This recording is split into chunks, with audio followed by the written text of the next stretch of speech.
আবু সাইদকে হত্যার কথা বলে সেখানে একটা ভিডিও দেখালো। হ্যাঁ, খুব স্বাভাবিক, এটা মানুষের সেন্টিমেন্টে লেগেছে যে তাকে পুলিশ গুলি করে মেরেছে।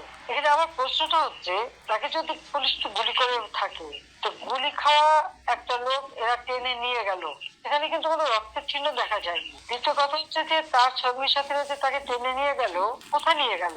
যার গুলি লাগবে তাকে তো সাথে সাথে হাসপাতালে নেওয়ার কথা। হাসপাতালে নেবে, অপারেশন করে বুলেট বের করে তাকে বাঁচাবার চেষ্টা করবে। আবু সাইদকে কিন্তু হাসপাতালে নেয় নাই, নিয়েছিল প্রায় 4-5 ঘন্টা পরে। 4-5 ঘন্টা পরে হাসপাতালে নেওয়ার পর ডাক্তাররা যখন চিকিৎসা করে তখন সে মৃত্যুবরণ করে। ঢিল এসে পড়ে, তোর মাথায় হাত দেয়। তাহলে প্রশ্ন যে এই একটা সেন্টিমেন্ট তুলে তারা যে এতগুলি জীবন নিয়ে খেললো, এর জবাব কে দেবে?